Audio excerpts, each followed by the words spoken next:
Hey guys. You sound guilty of something. Hey strangers. Long time no see. What are you doing around these here parts of Do you town? come here often? I haven't seen you in a while. We're back. And we just want to profusely apologize. Yeah. First off, our family got COVID, who you live with. I do, yeah. Everyone except for you. I know. I was the only person who didn't get it. And pretty much up to the day when they were coming out of isolation, you hadn't had it yet. Yeah. But then I got it, and I live separately with my wife, Monique. And I had to isolate for a week from then. And then all of a sudden, you got it out of the blue, just as the rest of the family's getting out of ISO. So, I was working at a undisclosed rest home at the time. oh, okay. And I was able to go out the day after my family all tested negative, so I could go back into society. You actually went back to work. Spent one day at this rest home at this work, and the next day tested positive, so the whole place had to go into like lockdown because of me. I didn't know that. Really? I haven't told the rest of my family because they'd feel guilty. But Did anyone else get it? I don't know. I hope not. I couldn't go back. Yeah. I mean, like, after I was isolating, I heard different people I'd been working with the week before suddenly isolating the same week I was. So. Isolation's fun, man. Fun times. What did you get up to during your little stay-at-home period? Well, we moved. I think, did we talk about this last episode? How long has it been since we last recorded? Like a month? Recorded at your old place. Yeah. So it's been in the interim. Yeah, well, we moved just before we went into isolation. The place at the moment's still got a lot of boxes around, but we're recording in our new, like, lounge space, I guess? Yeah. Kind of in a garage that we've retrofitted into, like, an office/lounge/ Pretty nice place down here. fridge space.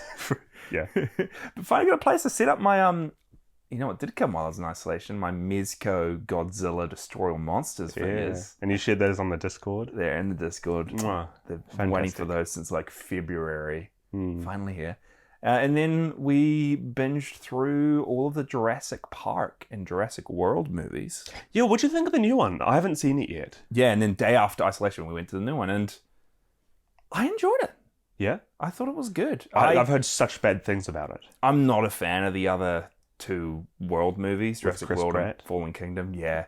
But this one, I don't know. I went in with real low expectations, and I enjoyed it. I mean, it's dumb. The plot's kind of all over the place. It's more about locusts than dinosaurs. Wait, serious?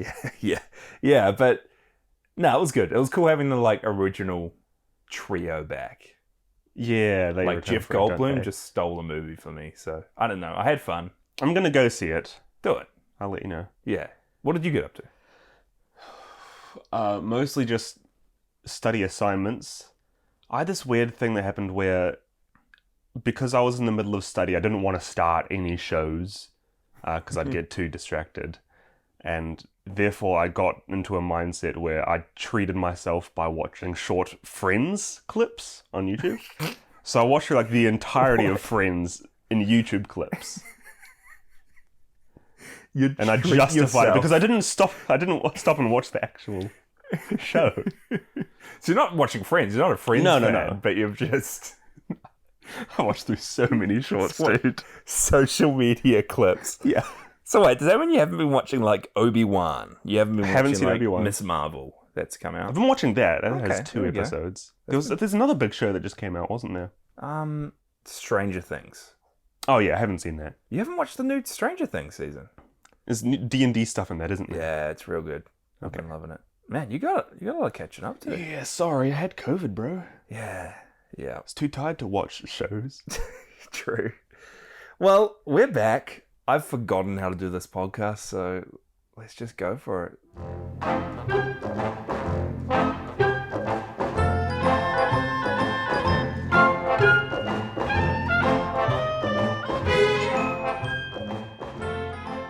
King Kong escapes.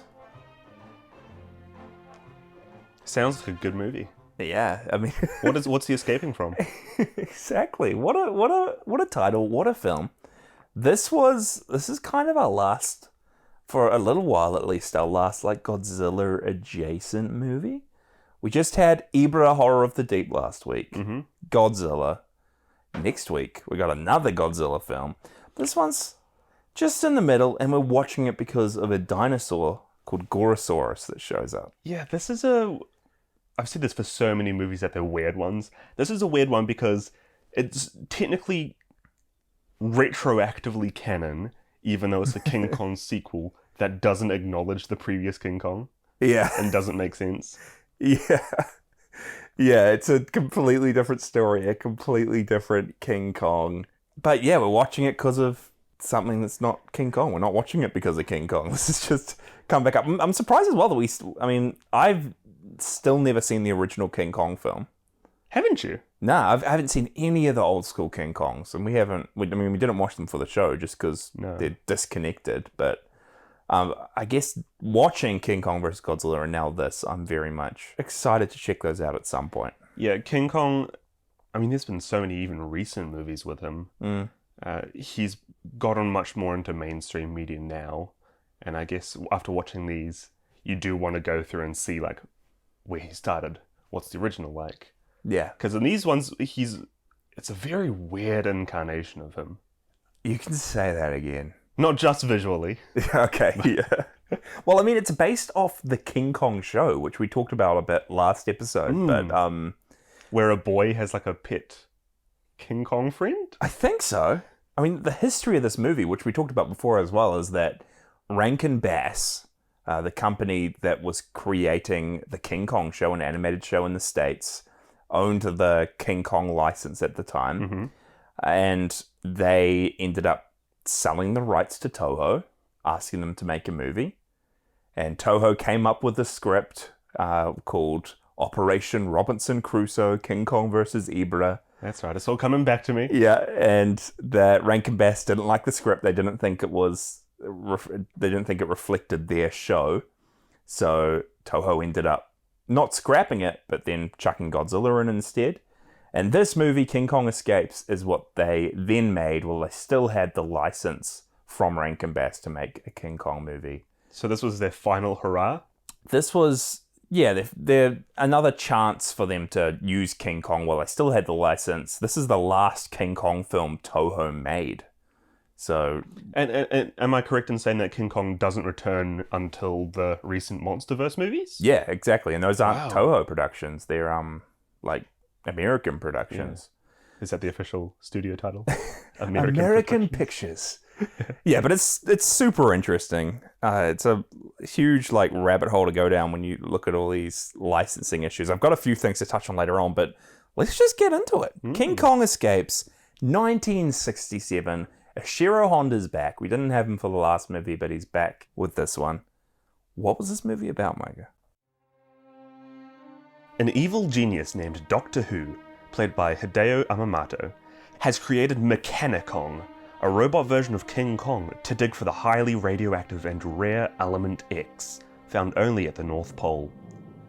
However, after finding that Mechanicong isn't resistant to the radiation of element X, Who and his financer, Madame Piranha, played by Mie Hama, set their sights on the real King Kong to do the job. Meanwhile, a submarine commanded by Carl Nelson, played by Rhodes Reason, and Jiro Nomura, played by Akira Takarada, arrive at Mondo Island, where the legendary King Kong lives. Here, the giant ape falls head over heels for Lieutenant Susan Watson, played by Linda Miller, who was also travelling in the submarine, and gets into an intense fight with a giant dinosaur called Gorosaurus and a sea serpent. Doctor Who ends up travelling to Mondo Island, abducting Kong, and bringing him back to his base at the North Pole, where Kong is then hypnotised and sent down to dig for the element X himself. Alongside Kong, Doctor Who also abducts Carl Nelson, Jiro Nomura, and Susan Watson to help him keep control over Kong. Madame Piranha tries to seduce Carl Nelson in an effort to gain leverage over Doctor Who, however her attempts are unsuccessful. Eventually, Kong escapes and swims all the way to Japan, Tokyo, where a climactic battle with Mechanicong transpires. The two giants face off at Tokyo Tower, with Kong eventually prevailing and destroying Mechanicong and then Doctor Who and his men before triumphantly swimming back into the sea. just like classic Godzilla does every movie. Classic Toho kaiju ending, right? Just disappearing into the water. You know how like romantic movies have like the classic ending where it's like the two characters with the horizon sunset behind them. Yeah, or old like adventure movies, westerns, riding out onto the sunset. This is like the kaiju cliche. It's the only way to do a kaiju movie. You have to. Can we start off? Yes, with Doctor Who. No, this is not a Doctor Who movie, people. You lied to me, Jasia. Well, I guess we could start there. Yeah, I think in the American version it's spelled Dr. WHO. Yeah, we watched the classic Japanese version. Yeah, and it's spelled HUU. So it was literally just a localization renaming. I mean, it's still, like, pronounced. He's Doctor Who. False advertising. I'm suing Toho for this. Well, I mean, he kind of seemed like Doctor Who. Did you see his, like, outfit? He was. He had, like, a black cloak shawl. Yeah. He seemed like one of the old classic Who actors. Is it the original Doctor Who? What's... William Hartnell? William Hartnell. It seemed like a rip-off of, like, his outfit. Yeah. So, I don't know. This is a Japanese Doctor Who, man. He's very, like, classic Doctor Who or classic, like, 60s acting as well. His fake laugh he always did. Can you give me a little... His maniacal, like, I can't remember it, but it's just like randomly he'll break out into laughter before going completely straight-faced again. Yeah, and he's the villain of this movie, and I feel like this is very inspired by... Did the James Bond movies come out around this time? Yeah, I think they were coming out in the 60s. He seems like a James Bond villain. Yeah. Yeah, it's good you touched on that, because 100% to me, this felt like a mashup of, like, James Bond films. Also, a little bit of, like, it kind of felt like Jurassic Park. Yeah, I was going to say, like, before Jurassic Park was released. Jurassic Park. And then, once again, a lot of these movies kind of feeling like the old school Thunderbird, Stingray, Captain Scarlet TV shows, which we both grew up on. Yeah. But this was such a, like, weird, campy mix of all of those things. And it's just such a weird tone and vibe throughout this film. Now, the real person I wanted to talk about, and get Doctor Who out of here, I wanted to touch on King Kong. Yeah. The titacular? Titular. The titular? That's the word, right? It's how you say it? The titacular. It's not titacular. It sounds cool. Sounds like he's a titan. The titular character of this movie, he looks like an idiot. He's just a bumbling ape, just running around. His arms, once again, are just the lankiest things. I appreciated how short his legs are now. He looks like a proper gorilla. But it's just his facial expressions. I don't know what's going on, Micah. They like made it so his eyelids blink and his lip like quivers. His lip moves. But every single close-up of Kong, he just looks like an imbecile. I could not get over it. Yeah, I don't think our art for this episode did him justice. Our art looks better than Kong in the movie. Yeah. Because what did he look like in Kong versus Godzilla? Better than this, didn't he? It was a completely different suit. I can remember, and I gotta say, I think I prefer the King Kong versus Godzilla suit than this one. And I think I was doing some reading, and they specifically went out of their way in this movie. They wanted to change his suit to make him look more faithful to what a gorilla actually looks like.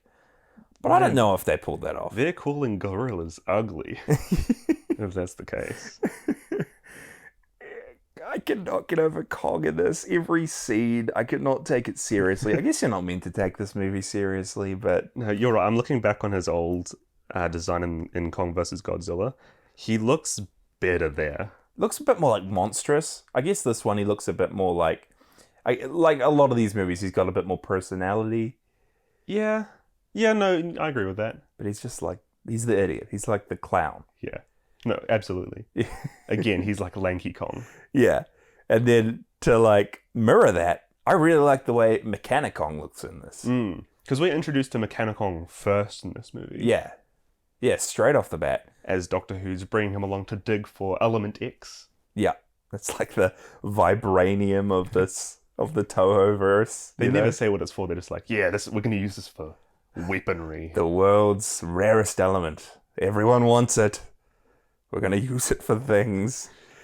Yeah, but I really liked Mechanicon. King Kong, not so much. Mechanicon looks like just a real cool... Well, I know in the future that we start getting into more robotic versions of kaiju. There's a Mecha Godzilla down the road. Yeah. Mecha King Ghidorah, I believe. Yeah. Yep, so that becomes a quite recurring theme. For their first... This actually is the first instance of a Mecha Kaiju. Yeah, 100%. He actually looks quite cool, I think. They say that he's based off the original blueprints of Kong. Yeah, they've got like a life-size, like anatomically correct Kong blueprints, and they just like place a transparent sheet over it and basically outline it. Yeah, I design from that. That whole are we supposed to understand that Carl Nelson, this like submarine commander, is our main leading man, quote unquote, for this movie? We're supposed to believe he's like a huge Kong fanatic and has studied him his whole life, then came up with this Mechanicon? We're told that he was the one who created it. Yeah. It never explains why. No. And then he's got this friend, Doctor Who just steals his design and then creates it. And no, what's Carl Nelson's plan? Carl Nelson, it seems like a past life. Like once upon a time he was dabbling and making this Mechanicon, but now he's a commander of the submarine. That's his job. He's a lieutenant. No, he's not a lieutenant. He is a commander. Yeah. I mean, he doesn't even want to see Kong when they're going past the island. It's like, initially, they say, oh, well, we might pop by on the way back. On the way back. But then they end up having to go there. Yeah. This whole plot of this movie is just so goofy. You're 100% right. It's like a James Bond film. Especially with Doctor Who just being this maniacal villain. The way his outfit is, the way his like eyebrows look, his laugh. So out there. And then we have Madame Piranha. I don't think I ever heard that in the movie. I laughed when I saw it after we watched. But she's like the right-hand man of Doctor Who. Yeah. Who... I think she's where the movie... Like, she's the tipping point where the movie tries to balance a few genres. Yeah. It's like super Bond nefarious with Doctor Who and her. And then when Carl comes in, it changes him from like an Indiana Jones-style character... Yeah.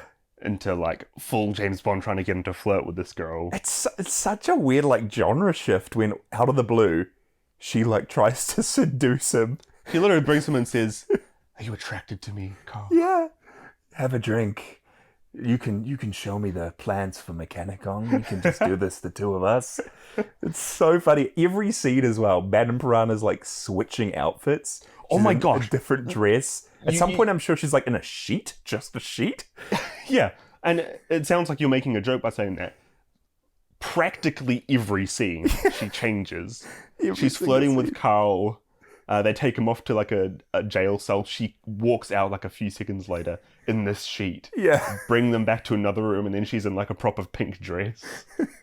And her whole thing is that she's a government agent working for a foreign country. It's not Japan. It's not China. It's not what. Carl literally looks at her and lists a few of these. He's like, "Who are you? You're not Japanese. You're not Chinese. You're not Taiwanese. You're not. What was the other one? Portuguese. I don't know. It's just it just goes on this huge tangent, and we never find out who she works for. It's just this unnamed country. It's not like they wave it away or anything. They literally state, and they have like a monologue with her near the end. Yeah, saying, "You don't know me. You don't even know which country I'm from. I don't want to bring shame to it, so I'm not going to tell you." And I loved it. I don't know if it was like an intentional joke, but it was so funny. Yeah, I don't know why, but and we were wondering like, could she be connected to one of the other empires or governments that we've seen in the past, like the people of Mu? Yeah, and there's that like in Mothra, I'm pretty sure there was like a fictional country. I can't remember what it was called, but completely fictional country that they made up for that. Yeah, I don't know. But something needs to do a theory on it. Who is Madame Piranha working for? Oh, it's so good. Even just all the character stuff with our main trio. I mean, we have Carl Nelson. Played by I just want to point out Rhodes Reason. Is that his name? I think that's the coolest name. Actor's name, Rose Reason. We have Jiro Nomura. Classic Akira Takarada. Yeah, he's back. So good. And then we have Lieutenant Susan Watson. Linda Miller. She's like our typical Kong girl in this one. Yeah. Not a Bond girl, a Kong girl, you know? Yeah, I'm a Kong girl. Yeah. No, she's the nurse of the group, and I think that's the only reason why they bring her along. Yeah. The three of theirs...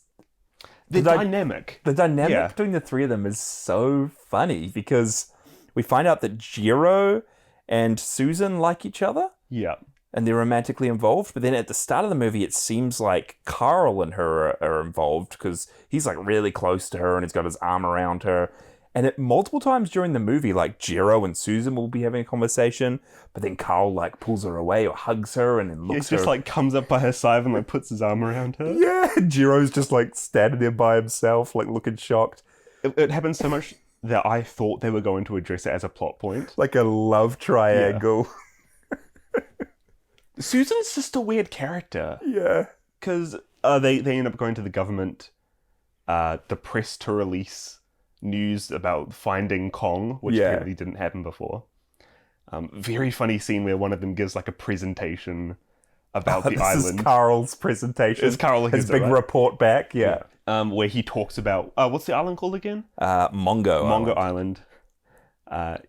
He has like a big whiteboard with like the island drawn out and everything. So many people listening to him, ready to take notes down. So this is Mondo Island. This is where we have found Kong. It also contains life of the prehistoric era. Thank you for listening. And all the government officials start like clapping and like begging him for questions. They set this whole thing up. He's like been preparing this report. He says a sentence and then like he looks stressed out and takes a sip of his water and then that's the end. Like, oh, just give the presentation of a lifetime. What a report. If only like presentations. I wish my work presentations could be like that, dude. Like, just give like a solid 4 sentences. Yeah. Straight to the point. All you need to know. Anyway, they're asking Susan about why Kong seemed to have an interest in her. And Carl says, well, Kong is a male. And, well, men, look for yourself. Everyone looks at Susan and all the men just start cracking up. Some of the humor in this, it's wacky. So the weirdest wacky. Kind. So wacky. Even just the setting as well, like all the stuff with Madame Parada being from this foreign country, but then you've also got the whole like setting doesn't seem to be present day. It seems to be almost futuristic. I mean, Doctor Who's built this giant robot, yeah, but then you've also got the submarine crew. Inside this submarine, they've got like a little hover boat that they bring to and from Mongo Island, and it's literally like flying, like hovering across the water and across the land, and it's. Do we see any other instances of... I don't think so, because all the military still have like normal weapons, normal tanks and stuff. That the like actual cities look the same. We went to Tokyo and then just look like present day Tokyo. But they've got hoverboards. They've got like Star Trek-esque outfits, like Susan's outfit during the whole thing. They've upgraded from carrying Kong by balloon to carrying him from 4 helicopters. Yeah. It's so weird. It's such a weird film. Just the tone. There are quite a few beats that are met in like the same way as Kong vs. Godzilla. Like you get him fighting other monsters before Godzilla came in the other one, but you get him fighting like native monsters, I guess. Yeah. In the other movie, he fought Odako, the giant octopus. The quote-unquote bad guys end up finding him, knocking him out, carrying him away in the weirdest position, bringing him to where he fights somebody else, climbs up the classic whatever tower it is for this movie. A tower. And Tokyo Tower in this movie as well. Where the big fight scene happens. Almost like, it looks like an Eiffel Tower. I've never heard of Tokyo Tower before. Neither. Apparently you told me it was in the Mothra movie. Yeah, I looked up afterwards, and it's it's the tower that Mothra breaks and then not lays her egg, but cocoons herself. Yeah, cocoons herself on. It's a red and white Eiffel Tower. Yeah, I've never seen this before. Yeah, I found it funny as well. There's like an emoji of it on your phone, iPhones. Like, It's so big to be an emoji. yeah, I never heard of this thing. Anyway, yeah, you can see these classic Kong beats. Not even throughout this that, but movie. apparently, like, again, I haven't seen the original King Kong, but in the original movie, he fights a dinosaur, like a T-Rex. Really? And then he fights this snake of some sort. And then in this one, you've got him fighting Gorosaurus, who's pretty much this T-Rex dinosaur type creature, and then a sea serpent. So it's like kind of riffing off those classic Kong plot beats, which is pretty cool that they paid that much attention to detail and kind of honored the character and story. Because in the previous movie as well, you mentioned that legally they had to include a scene with the big tower fight with him holding the woman at the end of the movie. I don't know if it was the same with fighting these other monsters. Sure either, but it is interesting that they copy it quite similarly. Yeah, it might even just be the case that they wrote the script for what's now Ibra, and that was way far off the mark, so they decided they like specifically were like, okay, we gotta make this a King Kong movie. Yeah. Let's put it everything Stay as we true can. to the source material as possible. Yeah. That whole sequence where at the start, it's pretty much near the start of the movie, but King Kong going up against Gorosaurus and then the sea serpent. That was pretty cool. I liked his fight with Gorosaurus. I think Gorosaurus was pretty awesome. He's like this big green dinosaur that all his attacks, he like jumps up and kicks with both his feet. Raptor T-Rex types. Yeah.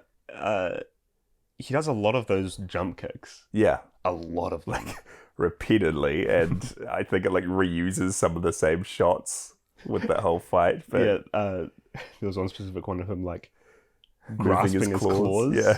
Was used a few times. That was a cool fight, and Kong just straight up like how he defeats him is he just repeatedly punches him over and over, and then like breaks his jaw, and Gorosaurus starts foaming, frothing at the mouth, and then cut to Kong's face. He's just this goofy ass dude with his eyes blinking and Kong's fighting style, once he gets someone down, he starts wailing on them, and it is real brutal. He goes to town, yeah. The human characters are watching as this happens, and they they stand there in shock and awe because it's crazy. Yeah, well, that Gorosaurus was getting awfully close to Susan. Kong had to do what he had to do. And then afterwards, when Kong looks away, Gorosaurus comes back and bites down on his leg. Yeah. No, it was cool. I did like a lot of the battles in this. Like that Gorosaurus fight was pretty cool. The sea serpent fight, it was a bit like short-lived. And then the finale in this movie when he's fighting Mechanicon on the Tokyo Tower, that was real cool. I thought that was real creative. It might be up there with some of my favorite fights we've seen so far, just because I guess the setting, it was much more of a vertical fight than it was before. Yeah. In the Ebra movie we just watched, we had our first underwater fight scene. I think because it's different and it allows for a bit of extra dynamic movement. Yeah. I think it's a bit more exciting for me. They did some of that here as well, where they were hanging on by the side of this giant Eiffel Tower looking structure, ripping off pieces of metal, like chucking it at each other. Yeah. Even just the fact that they had Jiro and Susan also on the tower having to like dodge the things being thrown below and having to like react to the battle going on above them was quite a creative way to show it. Yeah. Because there haven't been too many fights in the past where humans have been a part of it. Yeah. To be honest, there hasn't been like too many memorable fights as of yet. Like, is there any big ones that come to your mind when you think of like huge fights of this with like series big set so pieces? far? Yeah, it might be like, comes to mind for me, Godzilla Raids Again, Godzilla vs. Anguirus near that other structure. I can't remember the name off the top of my head, but you're right. Yeah. That's been one. But there's been so many just like fights in a field or fights in open rocks. plains. Like I definitely appreciate when they have some sort of set piece. Yeah. Makes it, super memorable. And it feels much more like they planned these fights out when that happens. Because the set piece as well, Tokyo Tower, obviously it's a big tower, and the kaiju look proper size compared to it. Yeah, it must be proper, like a Tokyo Tower set they made, right? Like a lot life size. Well, they have a few sections of the tower. They have like the base, middle portion. Oh, not life size, but like life size to the kaiju suits. But yeah, it's still pretty precarious if you're thinking that these actors in these kaiju suits are having to climb this quite big rigged structure. That's pretty dangerous, even if they weren't wearing suits. Yeah, you're right. And trying to perform a choreographed fight scene as well on that. I think there is quite a bit of effort put into this last sequence, and it's pretty cool. It makes it memorable, like you said. Yeah, definitely. You can tell that it's something special. Just looking at a couple more about it, something I really loved was, again, just some of the wacky segments, like Madame Piranha has like a communication device hidden in her hat, and then she rolls out her lipstick and uses that as a microphone. Like, again, just those James Bond kind of things. And then also just some of the funny moments. Jiro and Carl are talking near the start of the movie when they're like, oh, who's taken Kong? But we'll get him back. We'll get Kong back from Doctor Who, you know? Unless they've taken him to the North Pole. Cut to the North Pole. Yeah, that's exactly where they've taken him. Again, like, real bad humor, but it's kind of, like, funny, and it's goofy, and it works for these movies. Some of the dialogue doesn't seem to make sense, for me at least, as well. It's interesting, because we have Mongo Island again, with Kong near the start. Usually with these islands, they have, like, big native tribes. Yeah. And make an effort to show how many people there are. In this movie, we only see one native. Yeah. And there's a scene where Doctor Who pulls out a gun and kills him, shoots him 3 times. An hour later, our trio finds him still alive, and Carl is able to translate. And what was it? He spent, like, a good minute in his last words. And when they translated it, it turned out to be, like, just describing who Doctor Who was. Yeah, real weird, eh? It was like a skeletal figure with red eyes like a sewer rat or... Yeah. It was a real weird way of describing him. But he spent, like, a good 30 seconds just describing this man. Yeah. Sunken eyes. Like a... He's an international Judas. No, yeah, and then Carl speaks to the others, and he calls him an international Judas. What does that mean? Well, he's referring to, like, Judas in the Bible. Like, is he? Judas betrayed Jesus, like, I guess Doctor Who has done to Carl by stealing his designs. But the international part, like, I don't know. I don't know if it's a translation, like, error between us. International Judas. Who is... I don't know, but... I don't know if there's a few more sequences like that in the dialogue. It just seems just a bit out there sometimes like that. Yeah. We have to make like a little logical leap for it to make sense. Yeah. I don't know. Are you an international Judas? What do you mean? Nah, man. Okay. I'm on the level, you know? I don't know. I feel like we're pretty close right now, but... check back in 20 years' time. I might steal your Mechanicon designs. Yeah, we'll see. You international Judas, you. I guess I've already gone through all the kaiju in this, but I'll just briefly touch on them again. So we've got King Kong. Mm-hmm.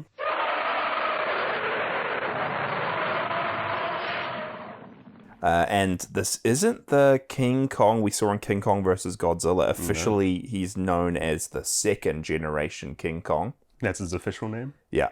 So, I mean, we've got the current Godzillas, the second generation Godzilla. I don't even know which generation of Mothra we're up to now. Yeah. We've been through a few. And like I said, they make an effort to separate this from the previous Kong movie. Yeah. In the world, they still think of Kong as a legend. Yeah. Yeah, it doesn't seem like they're connected at all, really. I mean, this Kong, I think we're told he's 20 meters tall. Yeah. Whereas the last Kong was like 45, or definitely a lot larger. So, yeah, I mean, yeah, this Kong's specifically different. He looks different. He's a lot shorter. He's on a different island. A lot uglier. Yeah, way uglier. And talking about the ugliness, they ended up making new Kong suits for this. The arms of the costume were so long that, again, Hiro Nakajima, who plays Kong in this, had to grasp onto sticks that were attached to the hands to be able to control it. I noticed that. His arms are so skinny in this as well. Yeah. It's not too noticeable, but in the scene where he walks out into the ocean to try and open up the submarine to get at Susan, because his arms were in the water, all the hair on his arms slicks down. Yeah. And compared to everything, it's so skinny. Yeah. Yeah, he looks so weird when he's covered in water. Like real... I guess realistic to what like a cat stuck in water would look like, or something with heaps of fur that's just completely... Just real uncanny dimensions. Yeah. Something was definitely off. Yeah. Something was definitely off. And yeah, last time we see King Kong in these proper Toho movies until we get into the MonsterVerse stuff way later down the track. Do you think it's a good send-off? Yeah. I mean, Kong had his big fight against Mechanicong, threw him to the ground, destroyed him, walked off into the water and triumphantly saved the day. You know? Yeah. And this movie is canon later on. I don't know if it's canon, but it has because they reuse footage of Gorosaurus in another movie from this. Yeah, and I fight scene. I think they might mention this in a film later down the track, or at least the parts with Gorosaurus. Yeah, it's going to be interesting, but there's a few movies like this where it doesn't quite fit in because of some things that happened. Gorath all over again, eh? The moon being destroyed, but Maguma surviving. You know. Yeah. And yeah, lastly, the King Kong suit, however, has been reused. So in the show Go Green Man. We've talked about this before. Yeah, it's a Toho show, kind of like Ultraman, when they have every episode a figure going up against different monsters. And they lost the King Kong rights by the time they made Go Green Man, but they wanted to use King Kong. So they use the King Kong suit from this, but call him Gorilla. So there's an episode of Go Green Man called Green favorite Man kaiju versus Gorilla. Gorilla. That's great. Which is going to be popping up. Yeah, going on, we have Mechanicong. So pretty much just looks like King Kong. I mean, he's big, made of metal. He's got like a torch, like a headlamp. So his eyes are torches. He's got a headlamp type thing, you're right, which Doctor Who uses to hypnotize King Kong. Yeah. Oh my gosh, there's a whole sequence in here where they put King Kong in jail. Yeah. Literally shackle him up. Use one of these like rainbow disco ball lights to hypnotize him. Yeah. They put an earpiece, 2 earpieces on either side of his head, and turn him into basically a spy. Yeah, but then send him down to dig through ice. It's a real funny suit-up sequence. We have these little men like funny. pinning and suctioning on microphones to his earlobe. Yeah. Yeah, it's so funny. But yeah, Mechanicong's pretty much just Kong. But he looks real cool in this. And again, like you said before, it's Toho's first robot duplicate of a monster, and it inspired Mechagodzilla later down the track. I like how they didn't... Well, because his whole purpose in this movie was to mine for Element X. Use Kong's physique to be able to mine through ice well. Yeah. It never quite explains whether they're controlling him or whether he's like kind of AI, especially in the fight scenes where he's just fighting normally. Yeah. Well, Doctor Who gives him commands. He's like, attack King Kong. And it seems like Mechanicong can just do whatever attacks he wants. Yeah. But there's a segment where like Doctor Who's telling the 3 from the submarine about Mechanicong, and he just like mentions Mechanicong, and then Mechanicong in the background like waves at them. Yeah. So I don't know. There's another scene in where he's fighting Madame Piranha. Yeah. And Mechanicong's just still fighting. Even though Doctor Who's occupied, yeah. All that to say as well, I quite like it because he wasn't built for the purpose of fighting another kaiju. And so in this end battle, he doesn't really have any robot abilities. Yeah, it doesn't have any like specific weapons except for the stone they used for hypnosis, which was already introduced. Yeah. At the start of the movie, they do have like a belt which they give him full of bombs, Yeah. which are used for dropping into the ice to break up and mine for the element, but he doesn't have that at the end, so it's literally just a kind of another War of the Gargantuan situation where you have these two very similarly physiqued monsters fighting each other quite on even terms, Yeah. which I quite liked. Yeah. It's funny you said that as well, because the actor who played Sander in War of the Gargantuas is the actor that played Mechanicong in this, Hiroshi nice. Sakita. So again, the two actors were the two actors that played in War of the Gargantuas. And I don't know, it's become kind of a thing, like, especially recently in like recent superhero flicks and stuff, that it's getting really old that you have a hero and a villain that are pretty much the same and have the same abilities and look the same. But I don't know, I liked it in this. It felt new for the time. Yeah, 100%.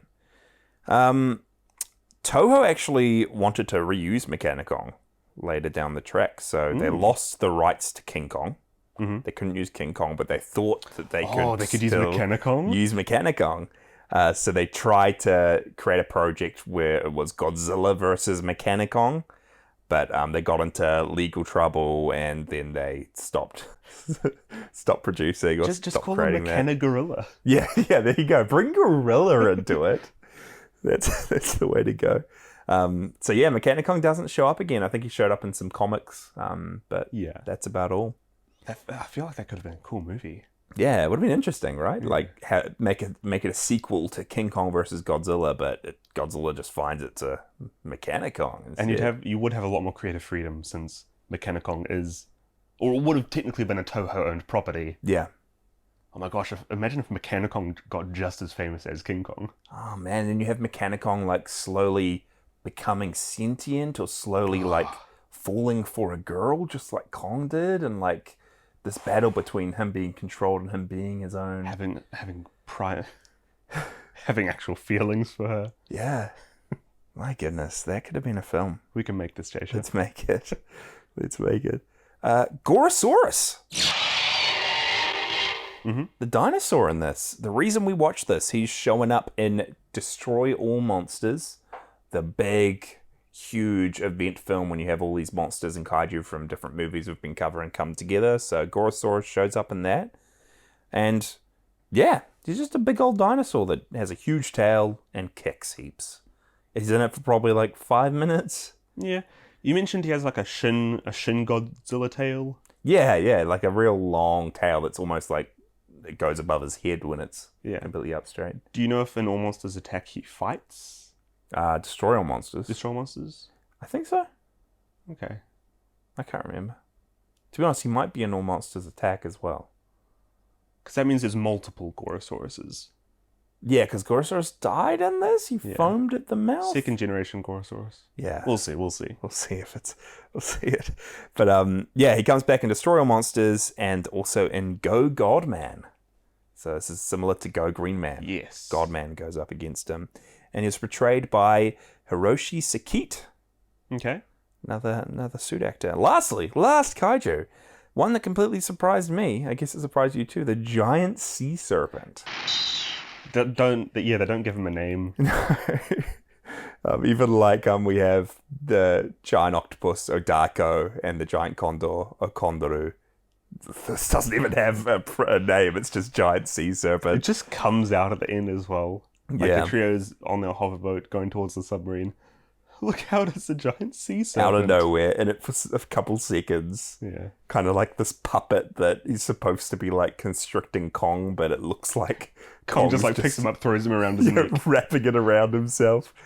But again, like heaps of these random little kaiju, despite it just being so obscure and only showing up in this, there's multiple toys Really? made of the giant sea serpent. So it's an official kaiju. It makes sense. Toho wants to like profit off of these as much as they can. Yeah. If they whip up a quick sea serpent thing, they're gonna get money for it. I mean, I'd love to have one, you know? Like, Would you? yeah, man. Imagine like getting, I know you have like a chest burster alien toy. Yeah. Imagine if you got a sea serpent one. Yeah, Just wear like man. a scarf. Yeah.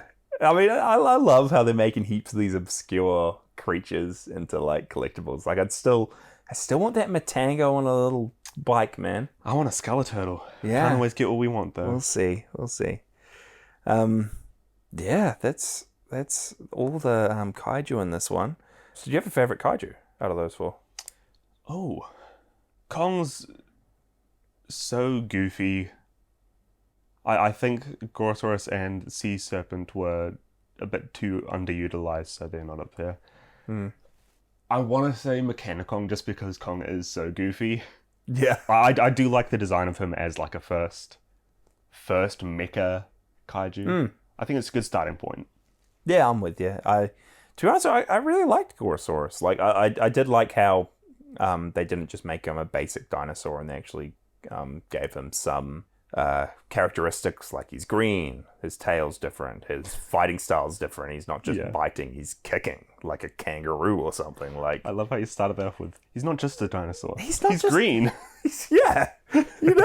Yeah, I get what you mean though. They try and make him as unique as possible. Yeah, and I kind of hope we see a little bit more of him in Destroy All Monsters, but I don't know if that's going to be the case. It's probably only going to be in it for a short amount of time. Fingers crossed. So, yeah, we'll see.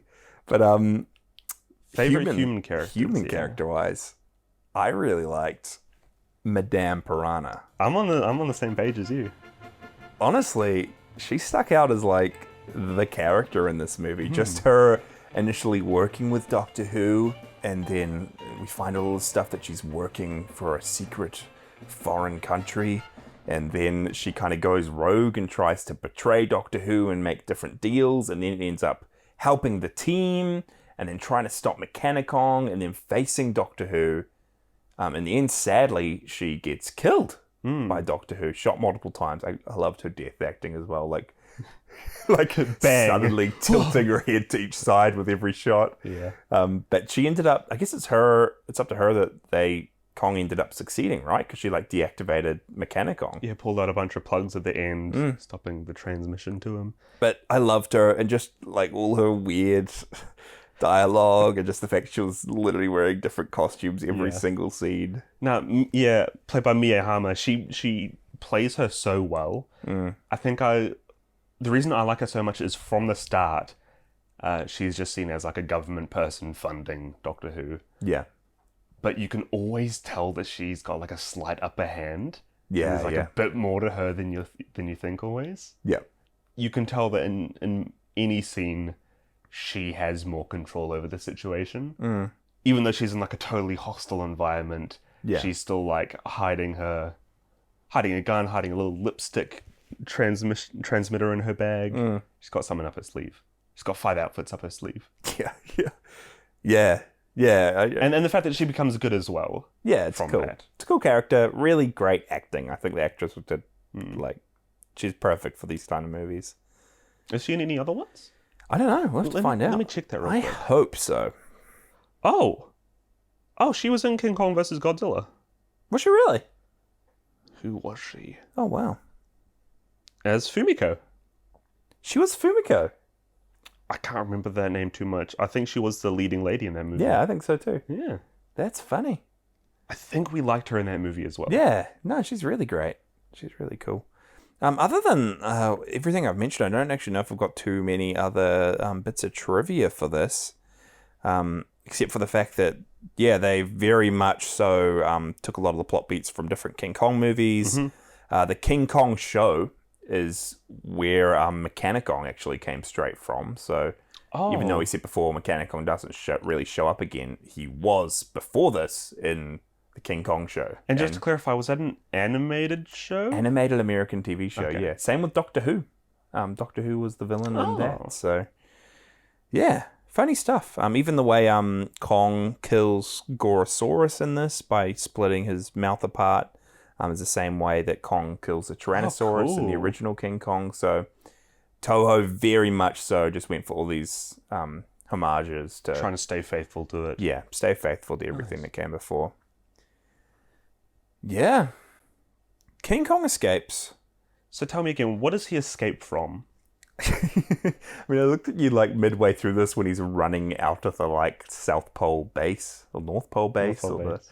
wherever it was, the Arctic base. He's like running away and like jumping into the water. Just like a bomb. That was the moment. That was when King Kong escapes. Yeah, Okay. You don't think it's at the end where he escapes from Tokyo off into the water. ocean? Yeah, I don't know. Or at the start when he escapes from the sea serpent and Gorosaurus by defeating them.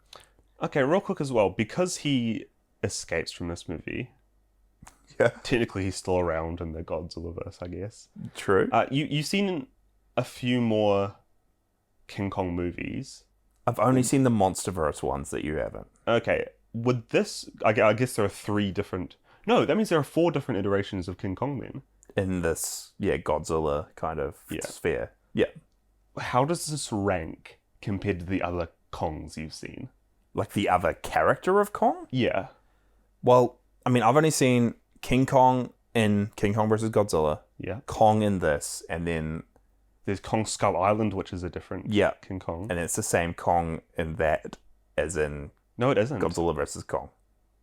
Because Kong Skull Island is a smaller version, isn't he? I think he grows Oh, okay. by the time the next movie comes around. So I think, there's 3. To be honest, and I know we've got some like listeners that are big Kong fans, but I'm not a huge Kong fan. I'm sorry, Kev. I'm sorry, but yeah, I've never really loved him. I've never really found him like, I don't think he has too much personality. I think the MonsterVerse movies have done him best. Really? Because I feel like I've only seen Kong Skull Island, but from that at least, it seems like he doesn't have too much personality. Yeah.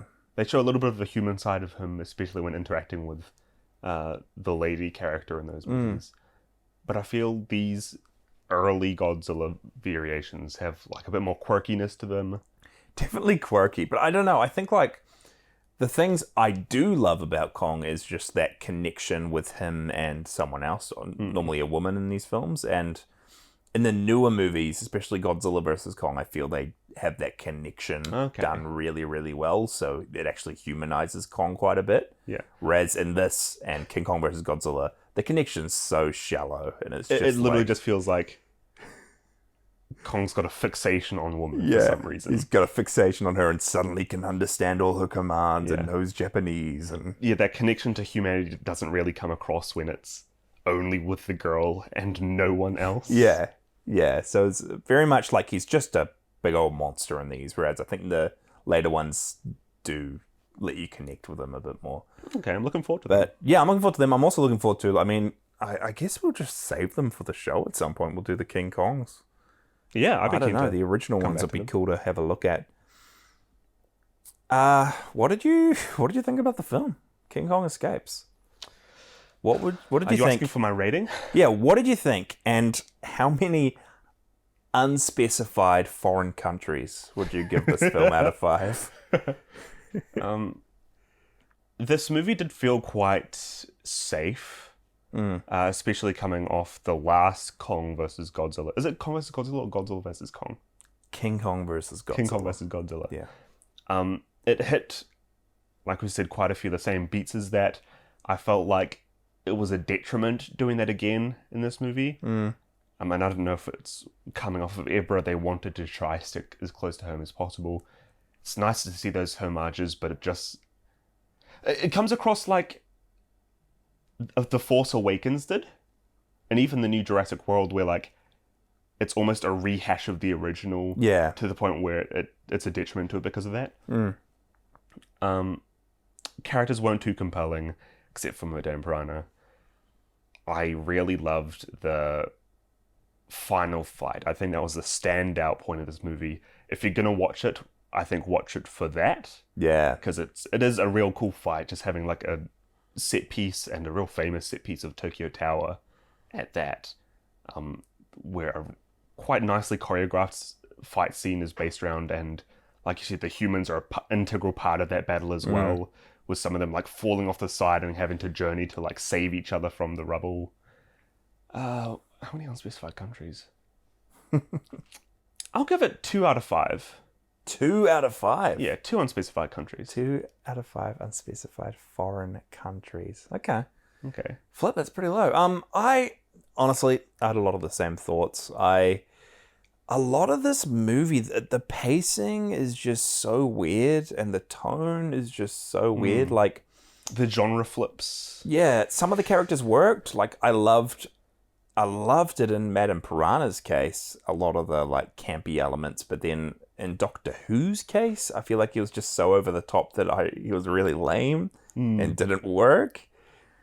Yeah, I don't know. Again, Kong, I just didn't like him in this, but I appreciated a lot of the fight scenes. I did like that fight scene with Gorosaurus at the start. That finale fight at the end is really, really cool stuff.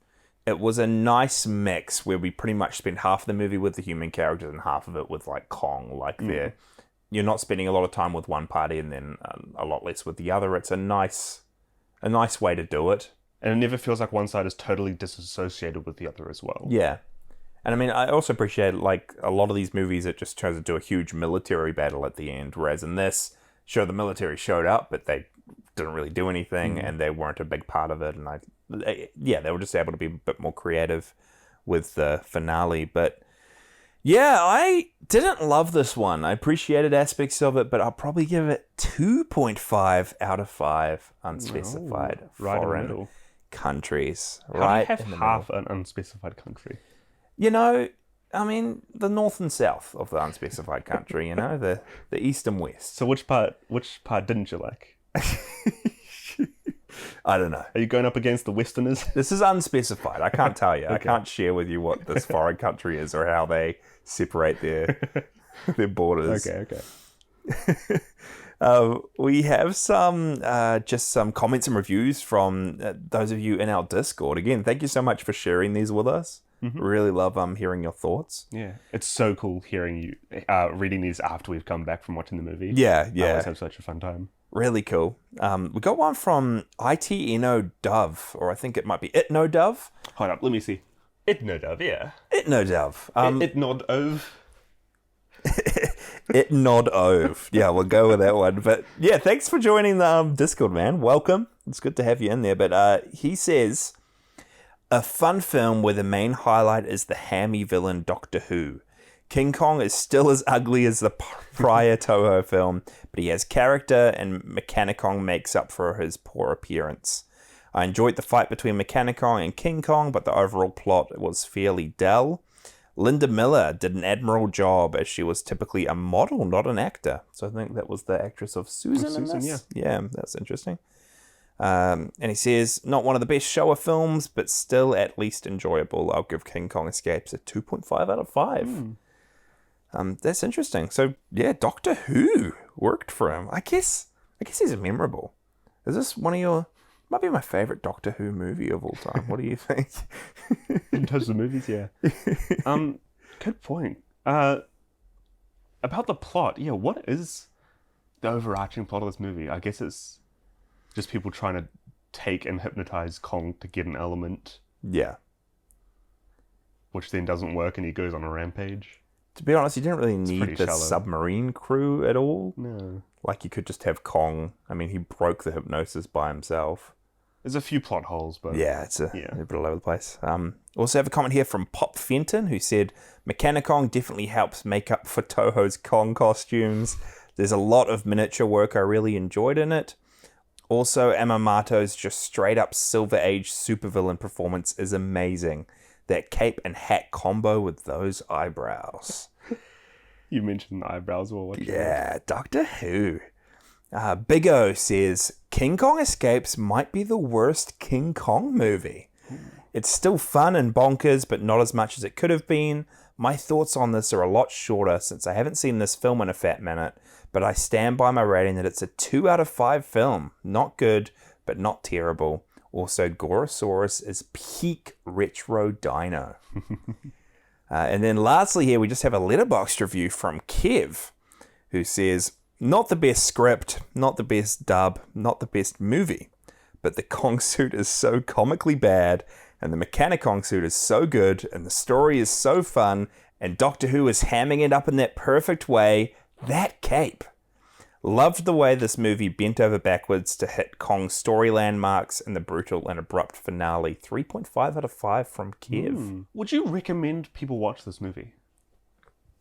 I don't know.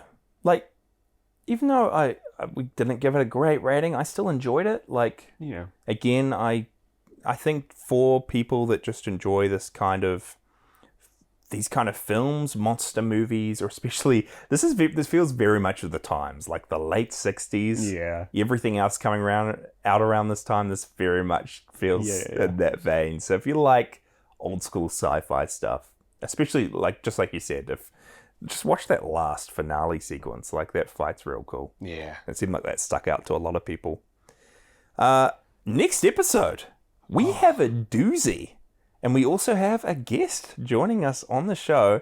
Very good friend of mine, Hamish Skelton. Yeah. I do another podcast with him called Collectania of Everything. Good pod. You guys have been doing a lot on cryptids and real cool mysteries recently. Which Yeah. I've been enjoying listening to. Talk about movies, mysteries, everything in between. We're very, I mean, we took a long break from this between episodes, but we're very much all over the place when it comes to episode releases over on Collectania. But yeah, we've managed to wrangle him in to tackle this next movie with us, which is Son of Godzilla.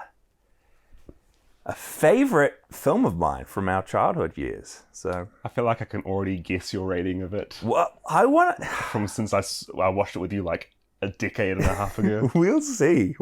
Did you want to refresh our memory on what it's about? Reporter Goro Maki stumbles upon scientists conducting weather experiments on Solgull Island in the South Seas. He discovers the island is inhabited by giant mantises and a woman named Psycho. Psycho? Psycho? We'll see. Who's been cast away since the death of her father. The pair soon find a helpless infant monster that Godzilla must adopt and learn to raise as one of his own. Godzilla getting a child? Son of Godzilla. I haven't watched this in a minute, but yeah, it's going to be a fun one, especially with Hamish joining us. It's probably the most nostalgic one for us as well. Yeah. And going back to the director of Ibra Horror of the Deep, so it's going to be cool to have that mix up. Yeah, that's us for the show though, guys. Is there anything else we need to... Podzilla's on Letterboxd, everyone. If you have a Letterboxd account, it's an awesome social media network where you can rate and review films that you watch, keep a diary of when you watch them, what you thought of them. And we're on there. You can search up Podzilla. You can see what ratings we've given films, our random something out of 5 ratings. So you can keep up to date with those. You can see what movies we've covered and what we will be covering. And we'll see. I'm hoping to make some cool lists up there and also write some cool little articles on the proper Podzilla page. The official Podzilla page. You can also follow us from there as well. Yeah. You can see what weird movies we've been watching. If I go over to Jasha right now, I see that one of the last movies he's watched is Battle at Big Rock. Battle at Big Rock. What is that? It is a Jurassic Park short film because I'm a completionist and I binge those during lockdown. Yeah, you can find what I thought about Battle of Big Rock. And if I head over to Micah's letterbox right now, I can see that he doesn't watch any movies at all. And one of the last ones he put up was The Northman, which we both saw in theaters, a Viking historical action flick. I quite like so it. you can find his thoughts on those. I've been busy watching Friends clips on YouTube. You don't have time for movies. I need to watch more movies. Too many Friends clips to get through. But yeah, check us out on Letterboxd. We'd love to follow you guys. As always, jump into our Discord. Such a cool community. Thanks everyone who's jumped in there and is contributing to the episodes with your thoughts. Really cool stuff. And please, if you're listening to this and haven't jumped into the Discord, we would love to have you there. Absolutely. Don't forget to give Podzilla a rating on whatever you're listening to.